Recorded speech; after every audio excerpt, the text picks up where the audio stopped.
Hello, very good morning to you. It's a cold start out there, a widespread frost, not something we've seen much of this season so far.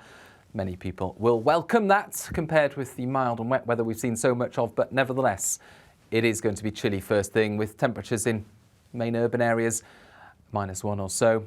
In the countryside, down as low as -5 Celsius for parts of the southwest, -8, for example, for parts of northwest England and western Scotland. But despite the chill, actually beautiful blue skies for the vast majority. Still some showers coming in on a strong northerly wind for the east coast. They'll tend to become more isolated as that wind eases into the afternoon, so just 1 or 2 then. And mostly these are rain and hail showers, mainly just affecting, say, parts of Norfolk by the afternoon, 1 or 2 continuing across the Northern Isles and the far north of Scotland. Otherwise, for the vast majority, it is sunny skies, and for some central parts, barely a cloud in the sky, so a crisp but cold and bright autumn day. There will be some cloud building towards the west, but for the vast majority, dry, bright, 5 to 8 Celsius in the south, 3 or 4 further north. Into the evening, the cloud in the west starts to gather a bit more widely. But before that happens, actually, temperatures will fall quickly. A widespread frost once again forming. As soon as the sun goes down, those temperatures will be dropping away, and of course that happens quite early on in the evening at this time of year. The showers in the east do move away though, so it's across northern and eastern parts where the skies will remain clearest for longest overnight, and that's where the widespread frost will be most likely as we start off Sunday.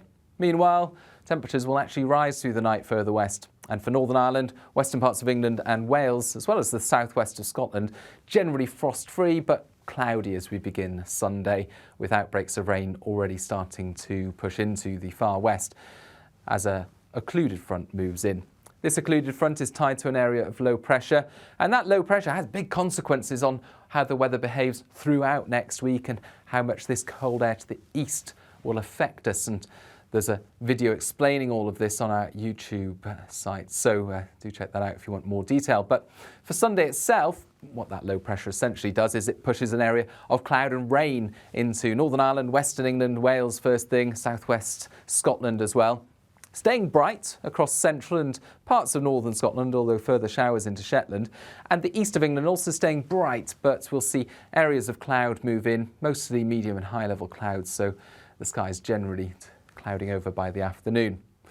But it's across southwest Scotland, Western England and Wales where it stays damp throughout much of the day. There'll be some heavier bursts of rain as well for parts of West Wales into the southwest of England, a freshening breeze. All in all, perhaps not feeling quite as pleasant as Saturday's crisp blue skies. 11 Celsius though, it will be a bit milder, although I imagine it probably won't feel that mild given the rain that's coming out of the sky. Further east, 5 or 6 Celsius, so another cold day, 3 or 4 at best for central Scotland, but that's where the best of the blue skies will remain. Then later Sunday, these areas of rain do move east and clear away, and as that happens, we're likely to see a return to colder, but for a time next week, drier weather. And then what happens after that, as I mentioned, covered on our YouTube channel.